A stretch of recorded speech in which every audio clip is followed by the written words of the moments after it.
Sejarah Kerajaan Gua Talo. Kerajaan Gua Talo adalah gabungan dari dua kerajaan yang berasal dari keturunan sama, yakni Kerajaan Gua. Pendiri Kerajaan Gua adalah Tumanurung Bainea pada awal abad ke-14. Kerajaan tersebut terbelah menjadi dua pada awal abad ke-15, menjadi Kerajaan Gua dan Kerajaan Talo. Pada saat Raja Daeng Mantaran Karaeng Tumparisi Kalona memimpin pemerintahan, Kerajaan Gua dan Talo bersatu. Sejak saat itu, kedua kerajaan disebut Kerajaan Gua Talo atau Kerajaan Makassar. Kerajaan Gua Talo memasuki masa Islam dan menjadi kesultanan pada abad ke-16. 2. Pengaruh dan penyebaran Islam. 1. Dukungan terhadap Islam. Setelah Raja-Raja Goa dan Talo memeluk Islam, mereka menjadikan Islam sebagai agama resmi kerajaan. Mereka mendorong rakyatnya untuk memeluk agama Islam melalui kebijakan dan insentif. 2. Melalui perdagangan. Goa dan Talo adalah pusat perdagangan maritim yang penting di Nusantara bagian timur melalui perdagangan yang luas. Islam menyebar ke berbagai daerah yang berhubungan dengan Gua Talo, termasuk Maluku, Kalimantan, dan Nusa Tenggara. 3. Pendidikan dan dakwah. Kerajaan Gua Talo mendirikan pusat-pusat pendidikan Islam dan mendatangkan ulama dari luar untuk mengajar. Para ulama ini memainkan peran penting dalam menyebarkan Islam dan membimbing masyarakat dalam praktik keagamaan.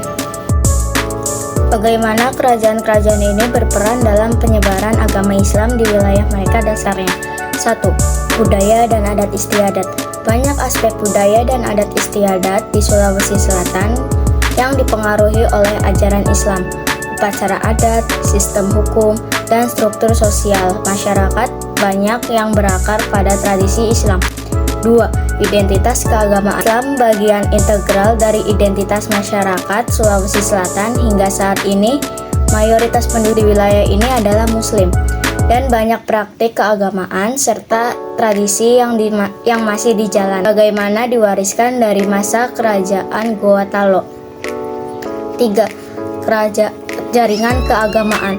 Warisan dari penyebaran Islam oleh Gua Talo juga terlihat dalam jaringan pesantren dan lembaga pendidikan Islam yang berkembang di Sulawesi Selatan dan wilayah sekitarnya melalui kombinasi diplomasi, kebijakan pemerintah, perdagangan, pendidikan, dan militer.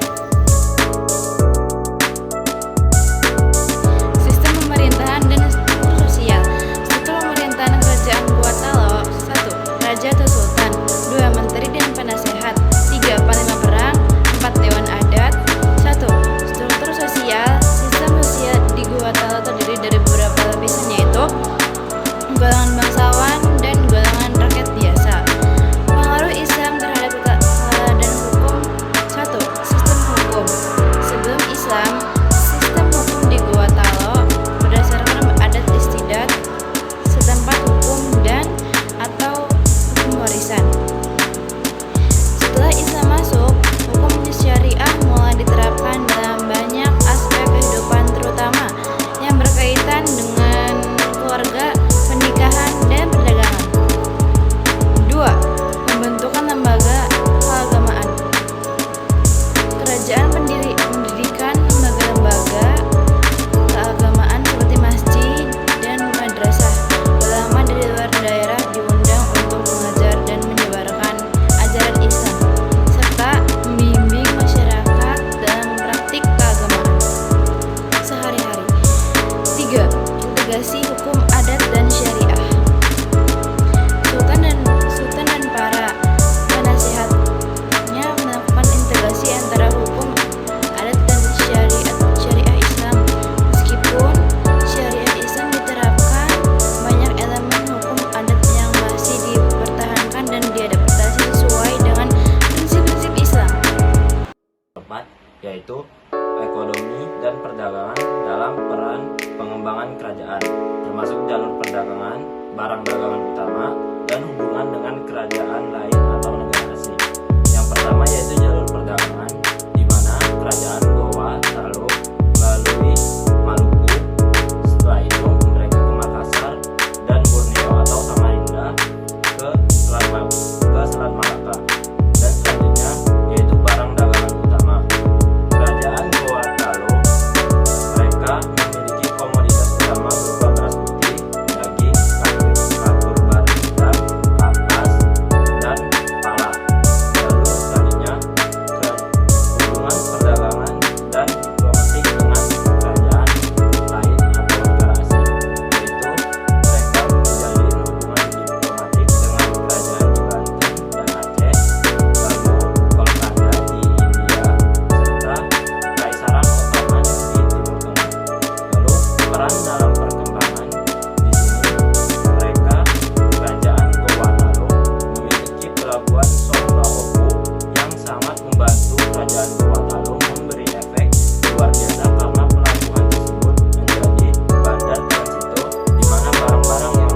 5.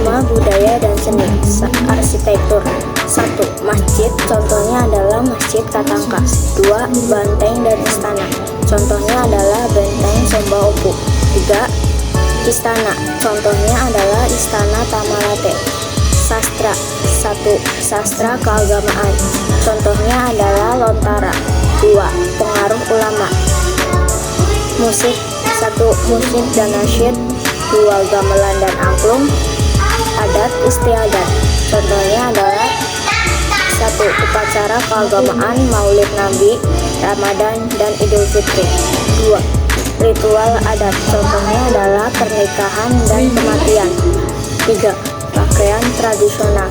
Pakaian tradisional mulai dipengaruhi oleh ajaran Islam mengenai kesopanan dan penutup aurat bojo bando atau pakaian tradisional Bugis Makassar. Periode kejayaan dan kemunduran. Puncak kejayaan Kerajaan Gua Talo. Kerajaan Gua Talo mencapai puncak kejayaannya pada abad ke-16 hingga awal abad ke-17, terutama di bawah pemerintah Sultan Hasanuddin.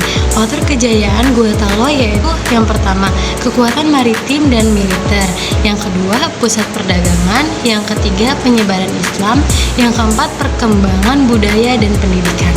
Faktor-faktor kemunduran Kerajaan Gua Talo. Namun, kejayaan ini tidak bertahan lama. Beberapa faktor menyebabkan kemunduran dan akhirnya runtuh Kerajaan Gua Talo. Yang pertama yaitu konflik internal. Persaingan dan konflik internal di antara bangsawan dan keluarga kerajaan melemahkan kekuatan politik Gua Talo. Yang kedua, perlawanan dari kerajaan tetangga. Kerajaan-kerajaan tetangga seperti Bone yang pernah ditaklukkan oleh Gua Talo berulang kali melakukan pemberontakan. Pemberontakan ini menguras sumber daya dan energi kerajaan. Yang ketiga yaitu ekspansi VOC.